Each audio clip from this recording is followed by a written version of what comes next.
Hello friends, வணக்கம். ஒரு பிள்ளை எப்படி வளருது அப்படின்றது வந்து ஒரு தாயுடைய வளர்ப்பில் தான் இருக்குது. அவன் நல்லவன் ஆகிறதும் கெட்டவன் ஆகிறதும் அப்படின்றது அது ஆண் குழந்தை பெண் குழந்தை எதுக்கு வேணாலும் சொல்லுவோம்.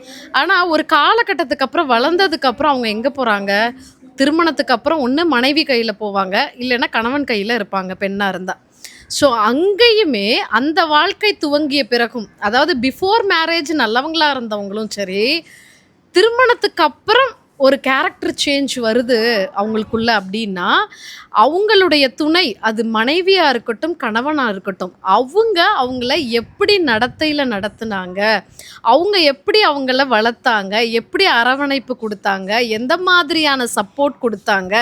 அதாவது பிறந்த வீட்ல ஒரு பெண்ணா இருக்கட்டும், ஆணா இருக்கட்டும், அதுக்கப்புறம் திருமண வாழ்க்கைக்குள்ள போகும் பொழுது அவங்களோட வாழ்க்கை எப்படி அமையுது, தன்னுடைய துணை எப்படி நடத்துறாங்கன்றத பொறுத்து தான் அவங்களுடைய பழக்கவழக்கம், கேரக்டருமே வாழ்நாள் முழுவதும் மாறாம ஒரு நல்ல மனுஷியா, ஒரு நல்ல மனுஷனா அந்த வாழ்க்கைய கொண்டு போறதுக்கு ஒரு முக்கியமான ரோல் அவங்கள நடைமுறைப்படுத்துறதுக்கு தேவைப்படுது அப்படின்னா, அது கணவனா இருக்கணும், மனைவியா இருக்கணும்.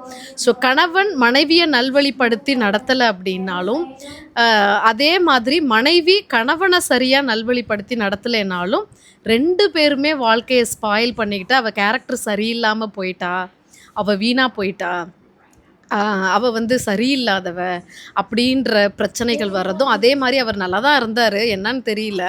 இப்ப ரொம்ப மாறிட்டாரு. ட்ரிங்க்ஸ் அடிக்ஷன் ஆயிட்டாரு. நெறைய பெண்களோட சுத்துறாரு. இந்த மாதிரிலாம் கேரக்டர் மாறி போச்சு அப்படின்றதும், எங்கேருந்து ஆரம்பிக்குது பிரச்சனை அப்படின்னா, அவங்களோட துணை சரியில்லாத ஏதோ ஒரு பாயிண்ட்ல தான் இந்த பிரச்சனைகள் ஆரம்பிக்குது. ஸோ ஒருத்தருக்கொருத்தர் தன்னை நம்பி அந்த பெண் வந்திருக்கா, வாழ்நாள் முழுவதும் அவளுக்கு ஒரு முக்கியத்துவம் கொடுக்கணும், மரியாதை கொடுக்கணும், அவளுக்கு ஒரு பாதுகாப்பு கொடுக்கணும்னு அந்த ஆணும் நினைக்கணும்.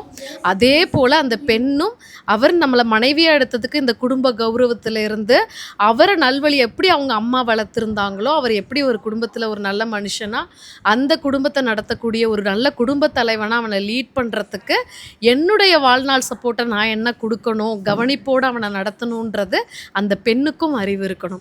ஸோ 2 பேருமே இதை பேலன்ஸ் பண்ணும்போது தான், உணரும் போது தான் அவங்க நல்வழிப்படுத்தி அந்த வாழ்க்கையை நல்லபடியாக வாழ முடியும். தீய வழியில் போகாமலோ கேரக்டர் சரியில்லாமலோ இருக்க மாட்டாங்க. இல்லைன்னா 2 பேரும் 2 திசையில் போகும்போது குடும்பமும் சீரழியும். நன்றி.